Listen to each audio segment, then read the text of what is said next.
It is Top Secret Tuesday, Florida Maki Patreon channel. If you are here, you are at the $5 subscription level. It has been an absolutely crazy last couple of weeks, and I have not kept up with the training as much as I should have, with the elections and all of the changes happening so fast in the world. It's tough to run the YouTube channel and still keep up with you guys. I do apologize. I know I've been remiss. But we're going to see if we can catch up on that today. Talking about logic fallacies. It is one of the fundamental tactics in PSYOPs that you take advantage of the natural human disposition to not think about things logically, when I've harped so often on emotional thinking versus actual thinking.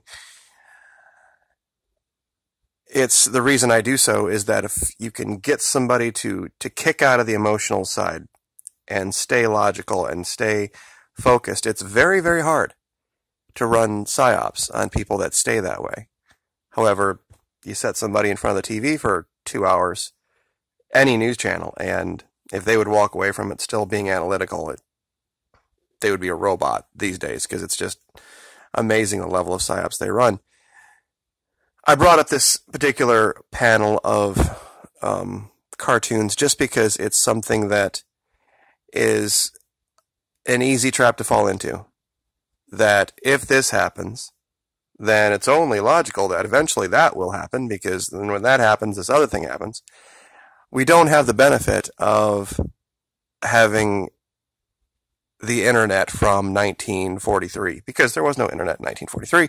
But if you could imagine in your mind's eye, if there were things like Facebook and YouTube and Twitter back then, the types of things that would have been being said, the memes, the important statements of the day, it's going to be an interesting thing 100 years from now, because if everything stays the way it is at the moment, at least, people are going to have the ability to look back 100 years in detail and show where people went wrong. And maybe now, with the advent of the internet, history won't have a tendency to repeat itself as often as it has. Because these arguments about left, right, good direction, bad direction, immigrants, invaders, all that kind of stuff, these arguments have been had before. We had those arguments about invaders versus immigrants back in the 1900s. The Italians didn't like the Irish. The Germans didn't like anybody. You know, there were people coming here, and there weren't the large administrative requirements for immigration at that time, and nobody made the allegation that that was the problem. More government was the solution.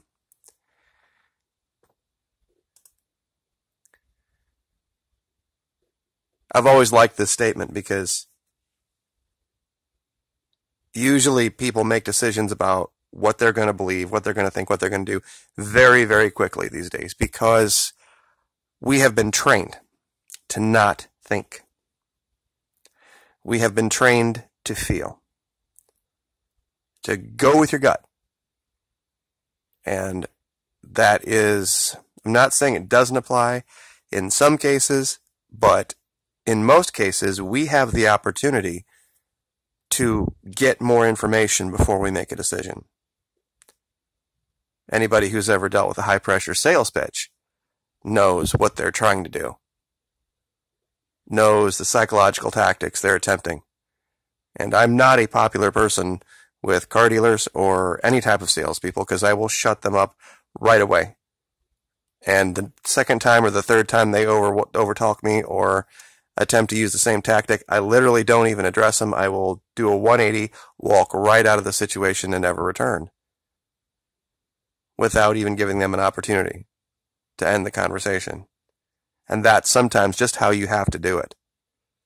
In our case, it would mean literally pressing the button on the remote and shutting it off, and saying, that's all PSYOP, that's all garbage, we're not even going to address it, there's so much fallacy in it. I get accused of this a lot. because I have had the gall to question the idea of using military force for socioeconomic change in the world.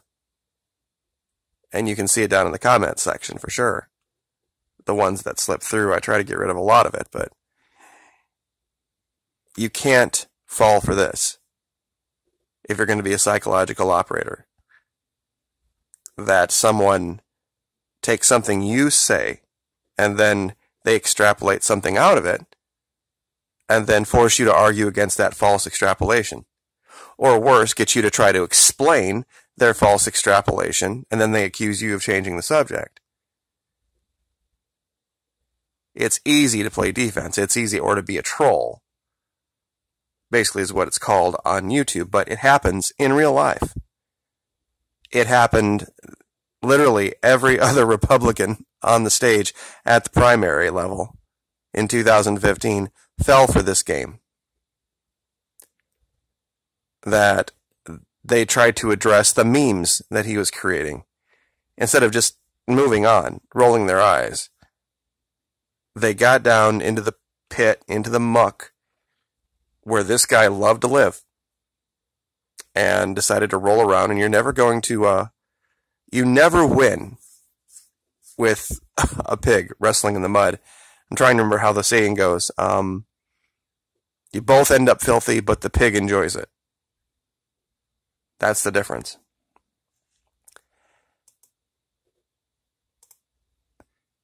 This is I'm not sure exactly where this owl and bad owl, good owl meme comes from. I'll have to look it up. Excelsior College, I think, where they teach logic fallacy. That because one person one time mentioned something about something, then anybody else who would mention anything about it, therefore, is as crazy as that one person. This is what we see with the argument about Venezuela. We see a lot of poorer countries in the world that end up adopting socialist-type governance. And it becomes the chicken and the egg.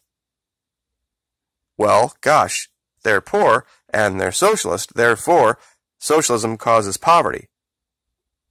It's chicken and the egg. They were poor.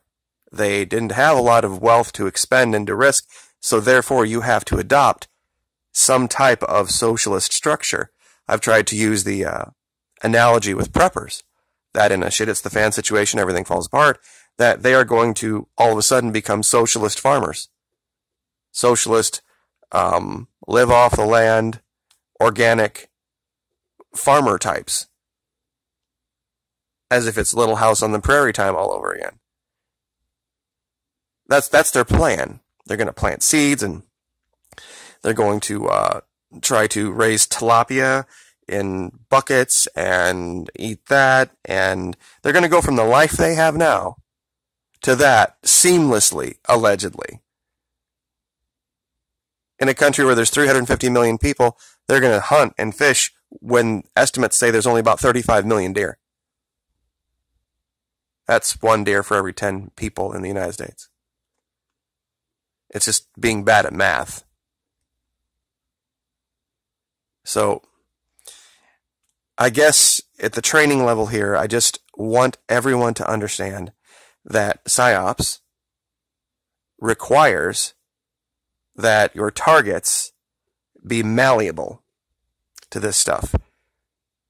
One of the great advantages we have now that I didn't have when I was in and I was taking my training was the media doing this for you. We literally had to use tactics on people to mush them up mentally, so to speak, back in the 80s and 90s. We don't have to do that now. All you gotta do is watch, like I said, the MSM for a couple of hours. You are mentally mush, or here on YouTube, or whatever, radio. And they're already preconditioned. All you've got to do then is apply the tactic. So there's an entire part of the school that I don't even have to teach. All you have to do is go watch the MSM and watch all the logic fallacies they run. And it works every time it's tried. Even when people know. Even when I've gone out and said, this is what we're going to do. this is how we're going to do it, and this is why it's going to work. I do it. It works. It's scary.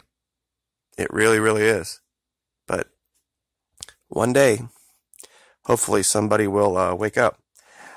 Go ahead and use wiki, association fallacy, or logic fallacy, or formal fallacy, and you can read all the different types of logic traps that you can fall into. Hasty generalizations and all the different things that we've talked about. And it's something that's almost counterintuitive. It's something that you would think you would just automatically know, but it's literally the opposite. It's something you automatically don't know. It was, I remember I was 19, 20 years old taking this training, and just sitting there almost jaw open. It's like, wow, I really have been incredibly stupid my whole life over these very, very simple mind tricks. So we will leave it there. 10 minutes. Thank you guys once again for your patience. I really, really appreciate it. You guys are the best. I'm going to go ahead and do the drawing here real quick and get that up. $50 every day between now and 4 January 2019. And of course, the big drawing on 28 December of this year, 3 $500 gift cards. Let your friends know if they would like to take part in psychological operations training. We would love to have them. You guys, of course, are at the $5 level or above, I guess, watching this. So you know what the quality of the training is. You can share it with them, and the more people we get in, the better off we'll be. So we'll leave it there. Top Secret Tuesday. Like, share, subscribe. Thank you so much. See you next time.